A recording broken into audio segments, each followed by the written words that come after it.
start with minimum wage, and I definitely don't agree with lowering the minimum wage or keeping it the same. I definitely think we should increase the minimum wage to a living wage. And what I think we should do, I guess, rather than just increasing the minimum wage systematically every couple of years, because that's difficult, I think we should institute a minimum wage that's dependent on inflation, right? Yeah, Um, I definitely so agree with that. yeah, so I think that's one thing I agree with. The other, I guess, progressive part I agree with is I definitely think we should be taxing the rich in a way that's greater than taxing the poor, but I definitely do not agree with taxing billionaires out of existence or taxing billionaires at a 70, 80% rate, because I think they actually do a lot of good for our economy. And I think a lot of billionaires deserve the wealth they've created, or not necessarily deserve, but the impact that they have because of that wealth is very significant. And if you want to see the most good, and I'm using good in parentheses, I mean in quotes, if you want to see the most good be done, I think you should allow billionaires to exist because of all they can do to society.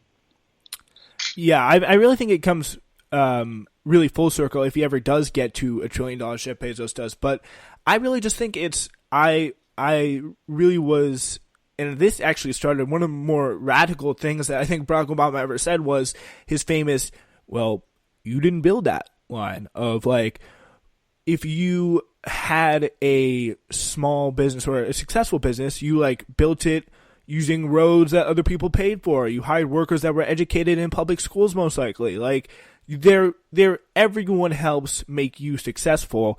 And you like I've seen like this. There's this great graph of like the tax brackets, people that paid, and kind of a line graph from like in terms of income.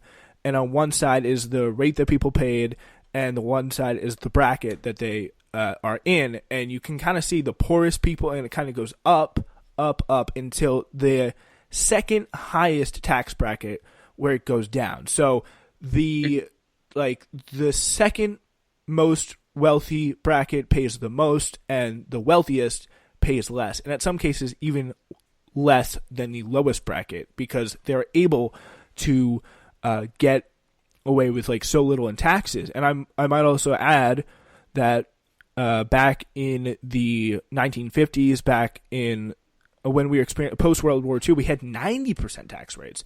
Like FDR wanted to raise it to 100, and we still had plenty of economic growth going on at that time. So I wouldn't necessarily say that's a stimulus or economic You said block. we had 90% tax rates on who exactly? On the top marginal tax rate was 90%. Like in terms of the wealthiest people in this country paid like a 90% income tax rate.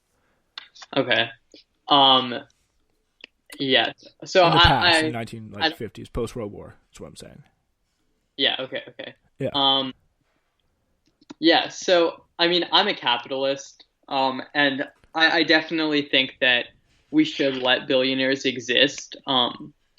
I think we need to tax them to a certain extent, but you also have to look at how much they donate to charity and how much they stimulate the economy. So I'm gonna actually go back to your example of, these billionaires don't actually do the work, right? So they kind of like have the idea, and it's not actually you're paying for everything. You know what I'm saying? Like your Obama Well, quote. yeah, they definitely did do. I'm not saying they didn't do any of the Yeah. work, but they Yeah. certainly got a lot of help from a lot of people. They were able to pay probably less than they should have for a certain period Yeah. of time along the way.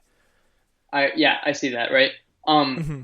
But I think if you actually look at the idea that the billionaire had to accumulate that amount of money, or what they did to accumulate that amount of money, it's oftentimes employing a crazy amount of people, doing a lot of good to the economy. You see, 86% of our United States citizens are employed by the private sector, right?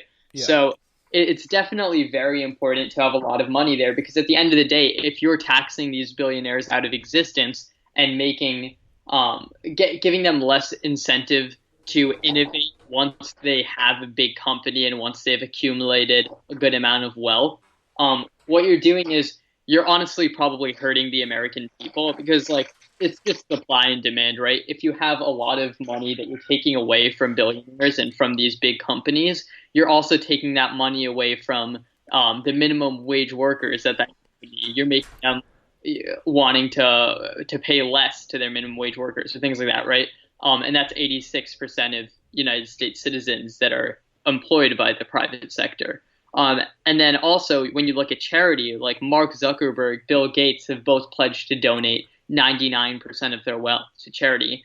And billionaires' donations to charity make up over 50% of all of the total money that's donated to charity. So that's huge, right? And what's to say that if we tax billionaires at 90% like FDR, right, that the government is going to make more use of that money than these charities will, one, and two, the government's also getting a lot less money out of them, actually, if they tax them out of existence than if they let them accumulate a crazy amount of wealth, and then all of that wealth is being donated to charity. And then on top of that, if you have super high tax rates, it will de-incentivize billionaires to be as charitable as they are. So, yeah, that's what I think about that. Yeah, I mean, I think you can really. I am, color me skeptical on a lot of the billionaires donating all this money. I think a lot of it can go into their own foundations or into other foundations that aren't always like the best. And talking about foundation. Yeah, we're talking about like the government and all that stuff. Like, what can the government do? I think they can institute programs, although you're not going to have government that are going to be friendly to these programs, but using that to expand the social safety net, I think is going to be probably the best way to. That's probably how they would be used. And I think once you put in one of those quote unquote entitlement programs, it's going to be very, very hard to take it away. Like in Britain, you have even the most conservative members of their politics. They can't say a bad word about their socialized healthcare system. Otherwise, it's an incredibly unpopular thing to do because that system works, I think, very well and effective, and everyone there is really appreciative of it. I do have to kind of point at the clock here, but since you are our guest, I will give you the last word. Okay, awesome. So thank you for having me, first off. No problem. It was great. Very fun to have you. In the future, if you want. So I'm going to talk about the couple points you made. The first was about, or the first thing that I'm remembering right now is because you said the word healthcare. So this is just a minor sub-point that you made. But yeah, I disagree that the United Kingdom has a great healthcare system right now. I think America's healthcare system is honestly has a lot of things that are better, in my opinion. But anyway, going back to what we were saying earlier, maybe we could do that in another episode. Healthcare. Yes. Yeah. So what you were saying earlier, I just kind of got sidetracked. You made another point about billionaires. I forget what it was. It was like what they could do with the money, like what the government could do with the money versus like what they could do with it in terms of giving it away. Exactly. So you said once you institute these kind of policies, right, they're pretty difficult to take away.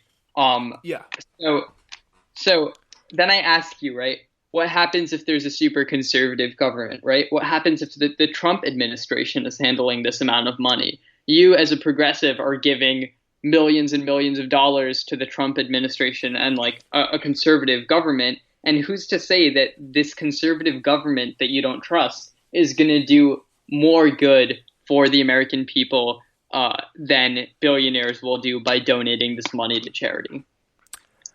I mean, I would say that, like, I totally get that logic, for example, with the NSA and with, like, spying powers that you give to people. But we've already seen this. We have, like, entitlement programs in place already. For example, like Social Security, like Medicare, Medicaid. They can be underfunded. They can. That's certainly a possibility, and that sucks. Like, obviously, but it's very like they've been around for a while for a reason. Like, they're very hard to completely eliminate. Is what I would say.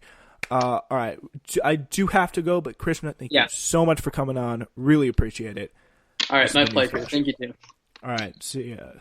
Great stuff. Great to have Krishna on. We will be releasing episode of Uncultured Friday, and 141 special time, my literal date of birth, because Saturday is my birthday. We'll have a new episode, first premiere episode of That's Interesting coming your way. Very, very exciting. So we'll see you for those fun times.